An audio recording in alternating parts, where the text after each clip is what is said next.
the session. Today we're here to learn all about the App Builder agent available in Microsoft 365 Copilot. My name is 𝗦𝗲𝗀𝗀𝗀. I'm a Principal Product Manager on the team. I have Clay and Anthony who will be on stage in a little bit as well. So what we're going to cover today, we'll cover an overview, tell you what is App Builder, what is the agent. We'll cover the scenarios that it's useful for. We're going to have a live demo walkthrough of the capabilities and see some apps getting built. We'll also talk to you about how we define quality and making sure that the apps that are created are really great. And then we'll close with a deep dive on governance as well. So, start us off. App Builder is one of the new agents on the block inside of Microsoft 365 Copilot. It's directly there inside the Copilot experience for you to be able to build apps directly in the flow of work using your own natural language to describe your scenario. They're intended for personal and team productivity scenarios, and you can also include any of the enterprise or work content in order to help generate the app, like Word docs and presentations and the rest of the Work IQ content. Now, all of this is stored within Microsoft and M365 with the expected security and compliance that you would want. So there's a world of different agents out there.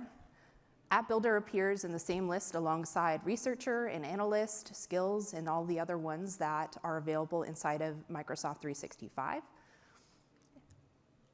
So to get started, all you do is put in a prompt, and you're able to build an interactive, no-code app. So this means that you just describe what you want, and App Builder builds it out, and you work with the preview and updating there. Like I mentioned, you can start quickly with any existing data that you have inside of your tenant that is stored in Substrate. And you're also able to easily share that app and deploy it for playing inside of M365 Copilot as well. So just like you would share a document, copy that link, send it to a colleague, it would pull up the app inside of M365 Copilot. Now, this is secure by design. Everybody who builds the apps and uses the apps is logged in as themselves. So any of the permissions and things that they have access to would still apply in the case of them building the app or using the app. And of course, all of this and the agent itself is able to be managed by administrators to who has access to the agent, and also all of the lifecycle capabilities that you would want for the app itself. So if you've been to a number of sessions here at Ignite, you might be wondering, wow, there's a lot of different app creation tools that are suddenly around here. And I want to kind of help describe where App Builder sits in that landscape. So we kind of have a spectrum of no code all the way to pro code. And App Builder is really intended for information workers. Think like everyday workers in the flow of work, doing their job, just need some help building out some applications for productivity or to help express what they want to be built in a more enterprise fashion. Now, a step more towards the pro code landscape, you have kind of Power Apps and Vibe.Power Apps as well as one of the new capabilities that allows you to generate applications with natural language. This one is has a little bit more purpose for department and enterprise with access to a larger variety of data, in addition to other app lifecycle management capabilities and so on that you would want and expect for a more enterprise app. And of course, on the pro code side, for developers in the IDE of their choice, being able to build out apps and have them managed and hosted by Microsoft. Now, we've gotten a lot of questions, and so I wanted to pull this in as well, is, okay, like there's App Builder, there's Power Apps, should I choose one over the other? Really, this is a complementary motion. And so App Builder for personal team productivity scenarios and focused inside of M365 Copilot, Power Apps, enterprise grade, access to over 1,400 different connectors to connect to different data with the advanced governance, security, and lifecycle management that you would want from an enterprise app creation tool. So these both work together. So let's talk about what scenarios work well for App Builder. So there's a bunch of different scenarios that are in the personal and team productivity space. When we think about personal and team productivity, Productivity can be like, I'm helping run my team's Scrum, and I have different timers. We host regular sessions or learning topics that people need to vote on, and then we need to schedule. Or maybe just an inventory app for various things that need tracking. There's also a category around kind of presentation applications. Think of things like, I need a very complex timeline. Now, you could also build this in PowerPoint or other tools, but sometimes code can be a good option in order to be able to create these more complex experiences. And because it's integrated with a lot of the work content that you have in your ecosystem, you're also able to leverage that work content to build things like ROI calculators or different interactive calculators and so on, or even evaluating pros and cons in a more code-like experience. A big category that a lot of people see it and immediately go, yep, that's a prototyping tool. It is as well. You can go and create different experiences and prototype out ideas that you have for apps that you would want to build, or maybe need more help or more access to more data to go build out. But you can build out that experience yourself directly in App Builder to get a feel for exactly what you want. Now, the last category, there's a lot of opportunities for playful apps as well, to be able to vote on lunch ideas or even create games or quizzes. All of these are within reach of App Builder that you're able to build there. So you probably heard me say personal and team productivity a lot, and let's kind of focus a little bit more on that. So you have kind of personal team productivity and then more enterprise department kind of level applications that can be built. And so if we take some of the scenarios, right, let's take, for example, learning management system. A version of personal and team productivity would be organizing different tech talks or learning topics for your team. They vote on them, propose new people, you're able to go and recruit speakers, send out the recordings, and have that all in a nice repository for your team. A more enterprise and department level version would be a required training system where you have a robust content library with different automated reminders and accreditation and lookups and all that kind of stuff. Definitely a little more intense, requires more data, more connections to automation, and so on. So you can kind of see like App Builder, personal team productivity, Power Apps, other app creation tools, more for enterprise department. Now to draw an even clearer line on how App Builder is different than Power Apps, one of the other app creation tools, in the maker experience, App Builder is very focused on that no-code aspect, prompt code focused on the experience for everyday workers, whereas Power Apps and other app building tools, you can see the code, edit the code, and so on.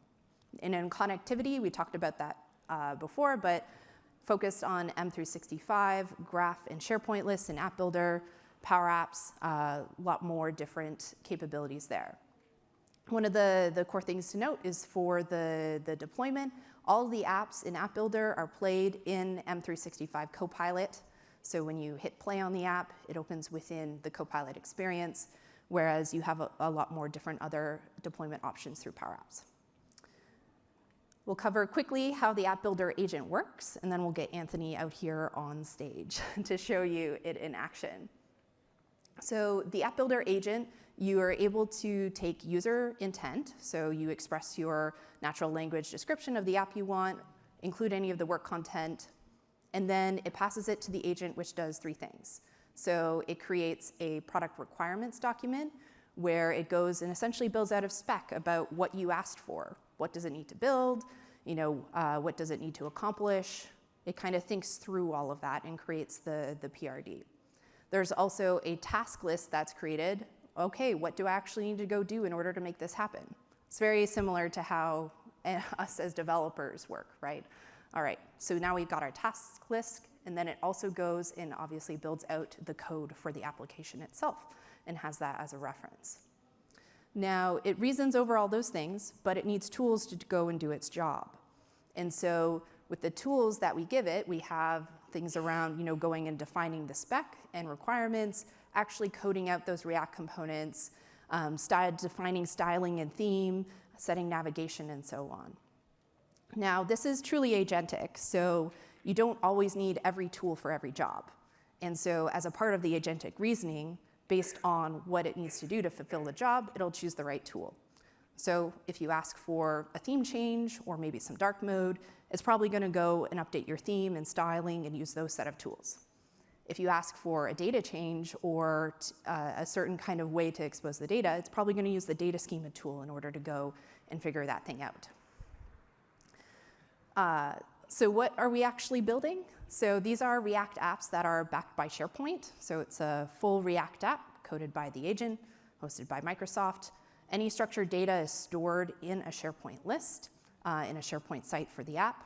And this is intentionally restricted down to reduce risk and misuse, making sure that the capabilities needed for personal and team productivity are aligned with the people that we give them to. So intentionally just making sure that it can connect to the SharePoint list. Now, the app and the site are managed together with sharing the app, prompting sharing or enabling sharing of the data, and then also deletion of the app, prompting, hey, also going to clean up and delete the site. One of the questions that we got from the Power Platform audience, if there's any of those folks in the room, is why SharePoint? I thought the guidance was, for enterprise applications, like, we probably shouldn't build an intense CRM system on top of SharePoint. And in this case, as we've talked previously, App Builder really intended for personal and team productivity scenarios for everyday workers. And so that's really the focus of why SharePoint. SharePoint is a very familiar tool and data store for folks who are working and living and breathing inside of Microsoft 365. I think also one of the questions that's come up as well is like, what if sites aren't allowed in my tenant, or if I don't want to store any data? Well, if that's not allowed, like you're logged in as yourself, we adhere to all of the same tenant policies that are at play in the organization, so the sites wouldn't be created and the apps would only be able to have in-memory data and they wouldn't store data anywhere. Cool. One last thing. So code from Copilot pages. So directly, you can generate code inside of M365 Copilot, right? You can just go into Copilot and say, hey, like write me some Python or write me some HTML to do whatever.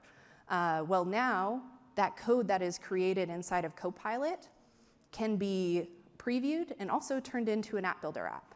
So even if you don't go directly to the App Builder agent to go and turn it on, or to go and use that agent directly, if you're generating code in your flow of work directly with Copilot, you can then turn it into an app that is managed and shareable and so on as well. So just one other way for you to be able to go and create an app in App Builder. So I talked a lot. You're probably all done with the slides. I want to welcome to the stage Anthony to show you the demo. Come on out, Anthony. Thank you. Oh.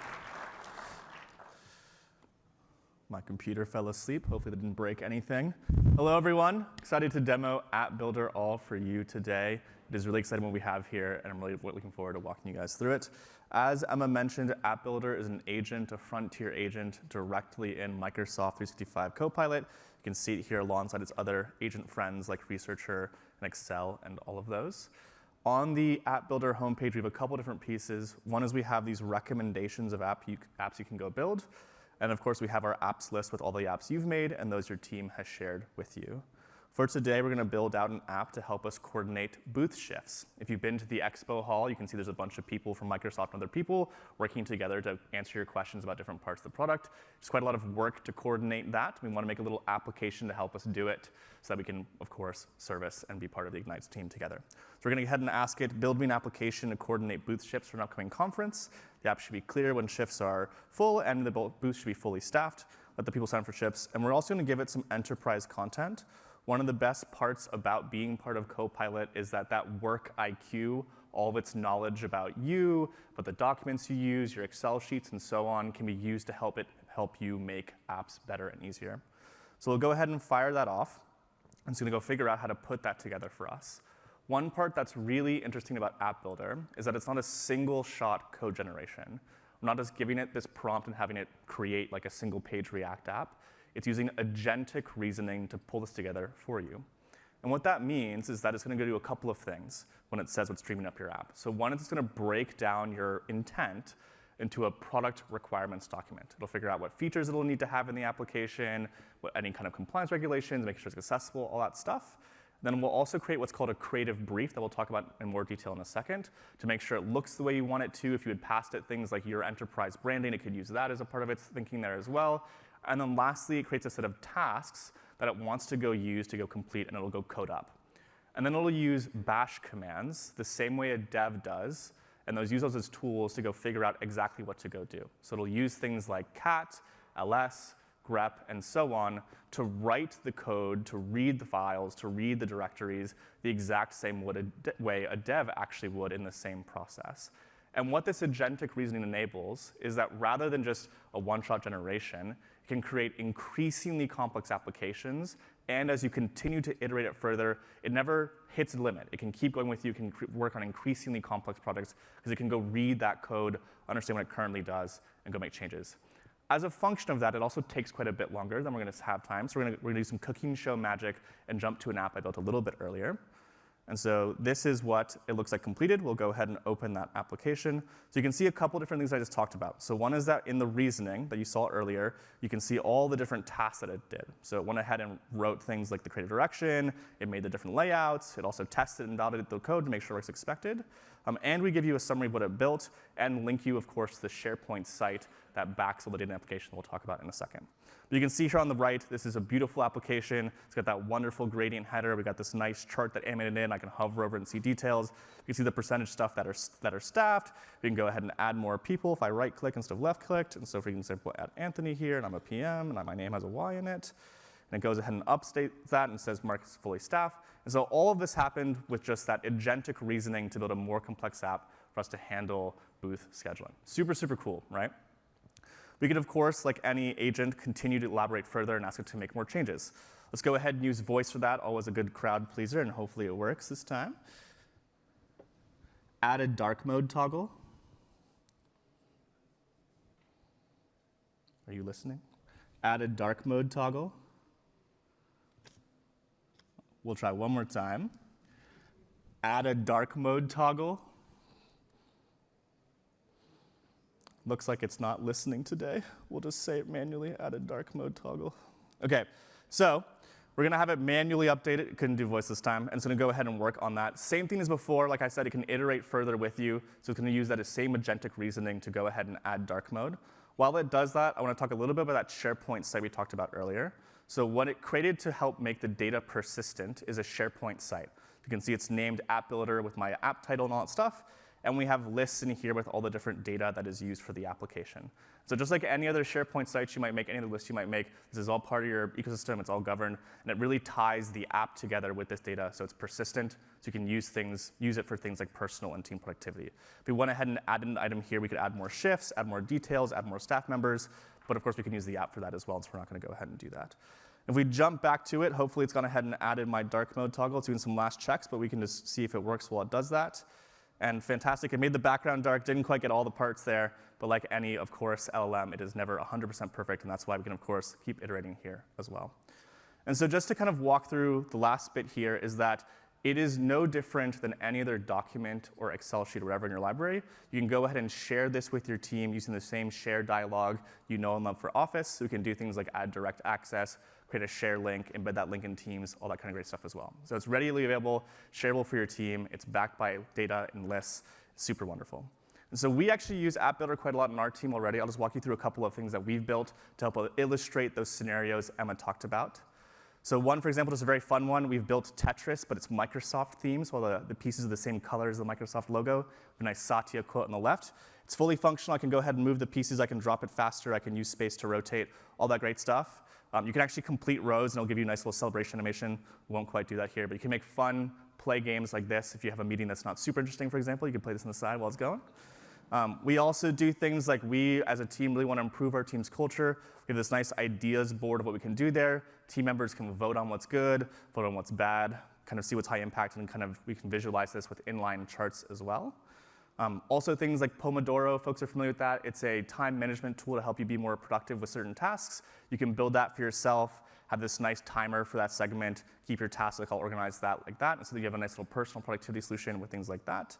And then lastly, one of the fun ones, as a part of the app builder team, we have a lot of links, like so the docs to get to the agent, our evaluations, our deployment, our feedback, all that stuff. And rather than having to keep this massive list of links, we have a fun little app that holds that. So we're using App Builder to build an app to hold the app builder links in. So lots of fun meta stuff there. And so we use it a lot internally. It's been super awesome. I'm looking forward to getting more feedback from all of you guys as you try it out. But definitely a lot of fun here. I'm going to see if I can get oh, I'm probably screwed on this. But anyways, a lot of great stuff here. And so really excited to see what folks build with it.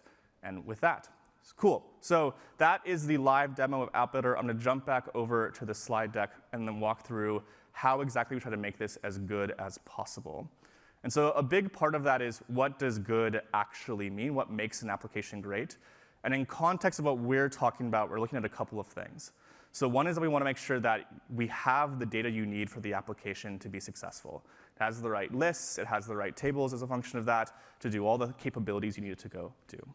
The second part is the business logic. As we write stuff in React code, we need to do things like form validations, hide certain parts of this not, show you the right permissions, kind of all that stuff. And so we want it to look like it's fully functional, like it has the business logic you asked it for as part of that spec. The third piece is the user experience. It's really important that, especially for business applications for personal productivity, that is click efficient to do the stuff you want it to do. So we want to make sure that the user experience is good, that it's accessible where it can be, that we use the right color gradients, that all the buttons exist in the place you'd expect them to be. Just a really intuitive, modern designed application. And the very last part is usage, of course. We want to make sure that your apps are being used by the people you want to be used by. So that's part of what makes an app great, is that you have that end result, that people are happy using it together. And so to get the app to be great, we have to focus on this idea that's kind of modern term now that's called taste prompting. So how do we bring our expertise as app builders, our professional engineers, professional designers, professional PMs, and bring that to the model so it can be successful in creating these applications for you. And so kind of interesting piece here is that generally speaking, LLM models are fairly creative. If you remember early days of ChatGPT, for example, if you asked it to tell you a story or write a joke, it was quite good at that, right? And so we have an example here. Write me a funny joke that celebrates App Builder Ignite. And it says, why did the app go to Ignite? Because it heard App Builder was dropping and wanted to level up its style points. Now it's not just an app, it's an app with swagger. Get it? The API spec for app build. Yeah. So yeah, cringing jokes. That's creativity for you for a model. So yeah, models are actually relatively creative. But they are creative within certain constraints with certain roles. So for example, an interesting learning that we had as we built out App Builder is that apps and websites are actually completely different from a model's perspective. If you ask a model to create a website for you, it focuses a lot on layouts, making it responsive, rich pictures, kind of like a marketing style website if you've seen that. If you ask it to build you a web app, it focuses heavily on functionality. Does it let you add tasks? Is it a list over data? Is it a table? Like all that kind of stuff. And so we wanted to bring together a balance of these two things to make it intuitive and creative, responsive layouts look good, but also have all the functionality that you need to make the app useful for your personal productivity tools. And so we had to bring this together. And to do that, we created this thing called the creative director role. If you remember when I was first talking about the agentic reasoning piece, one of the most important parts was the creative brief. So this is bringing together that using this role guidance as a creative director. So it looks at things like, what's the vision? So can we encode the principles around clarity and hierarchy and modern patterns and fluent-like design and all the things that make things look beautiful? The second part is taste. So can we protect it against anti-patterns, like having really, really large borders or having like your stuff overlaid so you can't see it, or any of the things that kind of make apps not look or feel great? Can we use meaningful icons, clean layouts, all that kind of stuff? And the very last piece is actually consistency. So across the application, across the pages, it's using the same design language so it feels like one cohesive unit, which is a major part of what makes an app feel modern, cohesive, and useful. And so when we added this creative brief, what we saw was this big spike in how much better the apps looked. We could really harness the model creativity to go from these relatively simple applications that were very focused on functionality to these still very functional applications, but now with rich UI components, with stronger layouts, with iconography, with typography, with design consistency, with, of course, gradients, as those are critical if you've ever seen a modern app these days. So all of that kind of baked into what the application looks like. So that was a big part of what we focused on, is how do we bring the taste of our expertise into the model itself so it can build better apps for you. The second part of the story, of course, is how did we know we were successful in doing so? And so this is the idea of evaluations. And so for those of you who aren't familiar with evaluations, they're this kind of really big growing term in the AI space in particular, enabling you to effectively test how the model works. Because it's non-deterministic, you can, of course, test it the same way we used to test code, being like, if this is the input, the output should be that, and just make sure the output is that every time. You have to be more loose in how you evaluate it to be more like handling that non-determinism. And so in our case, we really looked at two pieces for evaluating the quality of App Builder. One is, does the app do what I need it to? So if it's like a water intake tracking app, can I add how much water I drink? Can I see it over the visual period of time I want to look at? Can I see if I hit my goals? Stuff like that. And the second part is the app delightful to use? Does it look modern? Is it intuitive? Can I accomplish things I want to accomplish? All that kind of great stuff. And so we looked at that in a couple different ways. So we, first of all, made a bunch of different examples of how we think people will use App Builder as our data set to evaluate against. So we created prompts and work references that mirrored what we expect people to use it. And so that's one big piece. Can we make sure that we have a data set that mirrors how people will use it in production, reflective of that, so that we can test against that correct data set? The second part is that we wanted to make sure the outcome was what we expected. And so we judge whether the app actually can do the tasks we think it should be able to do based on the prompt. And does it look good? Do the layout elements not overlap? Does it kind of meet modern design standards? And so we kept kind of iterating on this with human judges and using that to calibrate AI judges and working through making sure we have strong evaluation scores, that App Builder is creating the right apps that look good, feel good, and work good for a scenario that is representative of what we expect people to use it for. So kind of we're going to keep going through this. This is the hill to climb, so to speak, as we talk about quality in an AI-first world, is how do we keep doing this better and better? How do we make our data set more representative? How do we make sure that users are getting better outcomes by having better data sets, by having more predictive scoring, by having that all be calibrated to a user? And so that was kind of a major, major part of our focus, and will continue to be a focus, is how do we ensure that App Builder is building the apps that you guys want, and that is fantastic at doing so. And so that was kind of the big part of it, is bringing taste to the model, and of course evaluating it every day to make sure it's doing what we need to do. And so with that, we're going to talk about how to govern App Builder. For that, I'll welcome Clay to the stage to bring you through all the wonderful pieces you'll know and love there. And so Clay, take it away. Thank you very much. Hi, everybody. We are going to talk about how to govern App Builder. And we've spoken a lot today about what the agent does, the apps we could build, the scenarios that it's relevant for. But what's been really important to us over the last few months as we've built App Builder is making sure that we have a really cohesive governance story straight out of the gate. So I'm going to talk about this in 3 parts. And then to wrap up the session, we're going to talk about some of the frequently asked questions that we get as well. So I'm going to talk through, first of all, the access to the agent itself, how you can consume it, how you can get your hands on it today. We'll then talk about app inventory, so the assets that App Builder actually builds, how you can understand how it's being used in your organization. And then last but not least, the management of the data. So you would have heard us talk about Frontier program a lot today. This is for experimental and early developer access to agents and functionality within M365 Copilot. This is how App Builder is available today. It is a Frontier agent. That's why you see Frontier in brackets next to it. It also means you get a little bit of extra control in how it gets enabled and how it gets rolled out to your organization.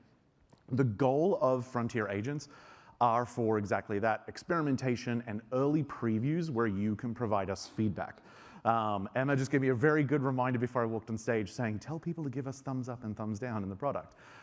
We read that and look at that literally every single morning. It gives us a lot to sort of diagnose and understand issues. It's also directly prioritizing our investments back in the product.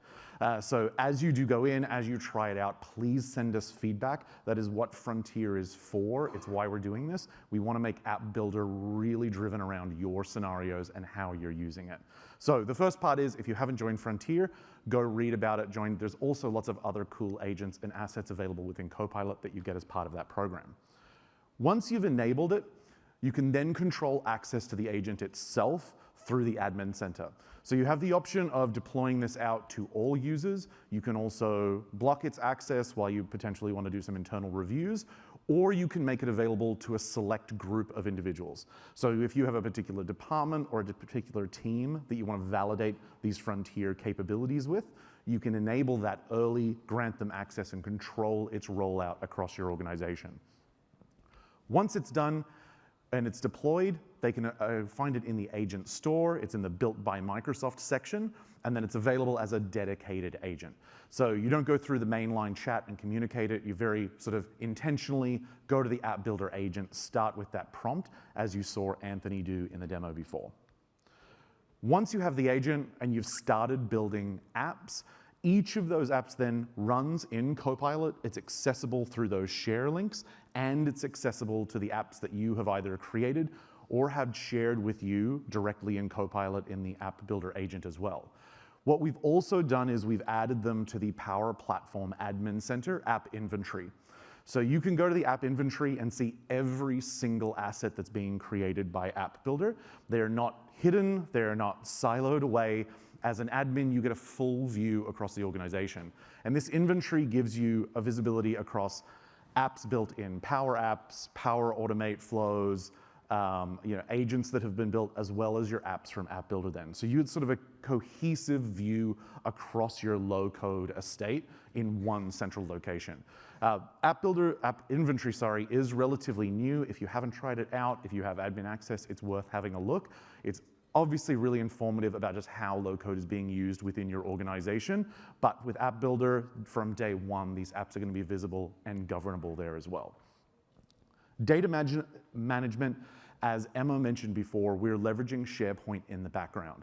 So for each one of these apps, you have a SharePoint site in the background to manage your data access.